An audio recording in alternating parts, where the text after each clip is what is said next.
Welcome to week 1, episode 1 of Project Kona. It's Tuesday the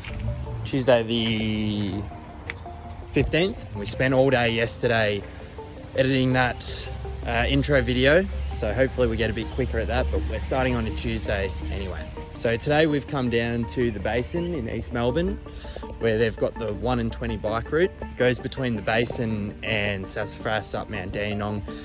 It's about a 7-kilometre cycle up a 4 to 5% gradient. So a 2-hour ride in the hills. We'll do that probably 4 times, 4 and a bit times. Let's see how we go.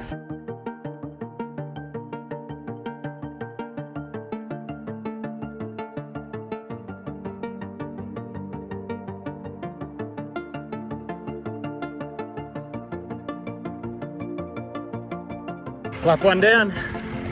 Lap 2.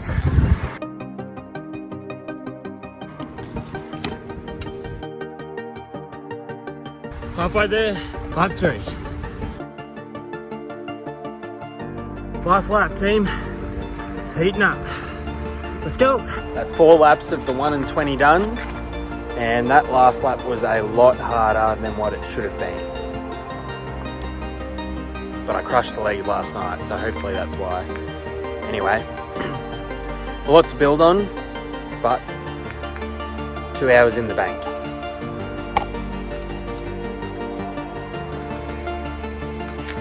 We're at the track this afternoon. Just did a 800 metre warm-up run, and we're now going to get the shoes off and do some barefoot lower body dynamic mobility, a foot conditioning circuit, and then we'll pop them back on and do some dribbles, scissor drills, variety of drills, and then an 800 metre cool down. There's going to be no real running in this. I've got a couple of injuries at the moment and haven't been running recently. I was actually going to put off starting this YouTube series until I was better, but then I thought this is meant to be about showing the whole journey, the highs and the lows.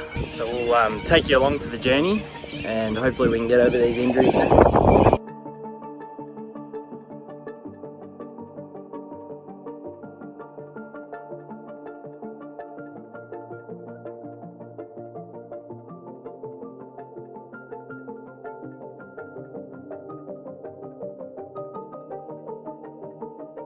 Just finished my warm down 800 and we're all done for the day. Those mobility and stability exercises, it's only my second time doing them, but they're so hard. I just feel like I don't have the balance, but I guess that's why I'm dealing with injuries now. The good thing about knowing your weaknesses is you know where to improve and you can put a plan in place. So hopefully it'll be quick gains and easy improvement. Well, not easy, it'll take time, but we know what we need to do.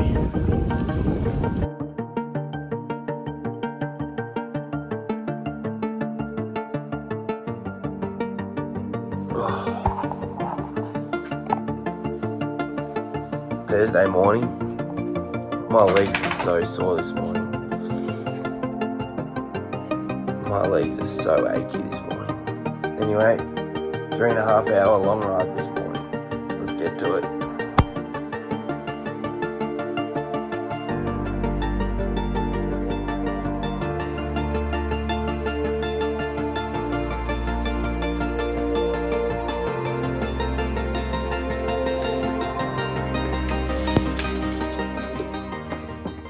Alright YouTube, a little bit about myself. I've been a paramedic since 2014. Completed my first triathlon in 2018. My first half Ironman in 2019. My first full Ironman was Ironman Western Australia in 2022.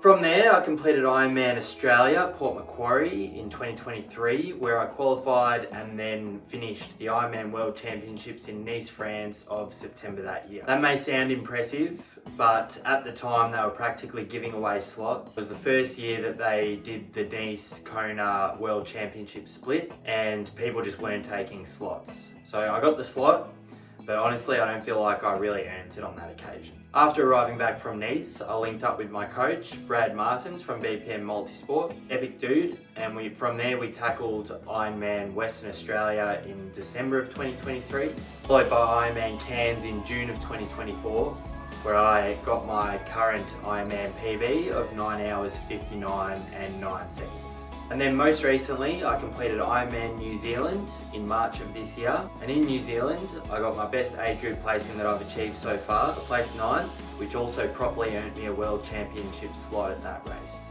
I have been struggling with a lot of injuries lately. Since Cairns, I've been carrying a left shoulder overuse injury. And then 5 weeks out from New Zealand, I started experiencing some ITB syndrome, which has basically kept me from running since. So I've now linked in with an exercise physiologist. I'm also doing a lot of physio and myo. And in light of all of this, after earning that World Championship slot in New Zealand, given the injuries building up and that it was another Nice, France World Championship year, in speaking with everyone in the team, we decided that we would let the slot roll on, not head to the World Championships, which would have been September. And that gives us the better part of the first half of this year to try and recover from these injuries, get nice and strong, then enter the Kona qualification year, which starts in August, in the best shape that we possibly can.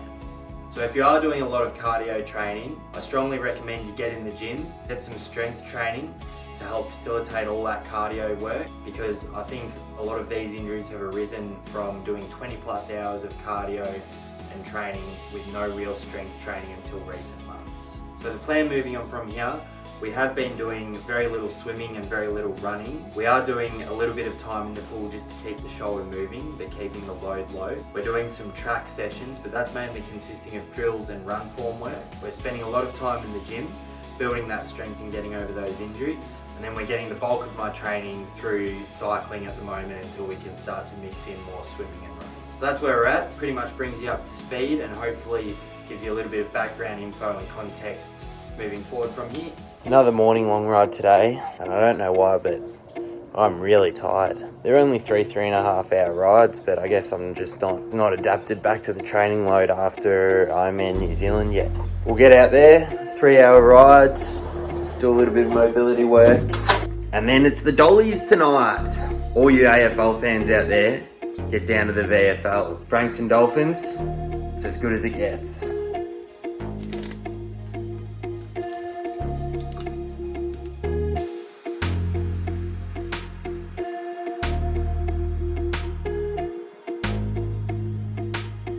People say Frankston's no good.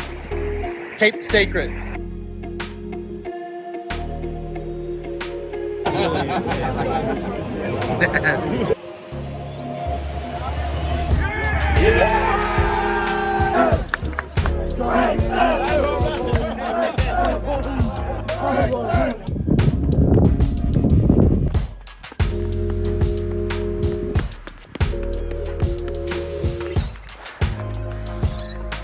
That's it for that session.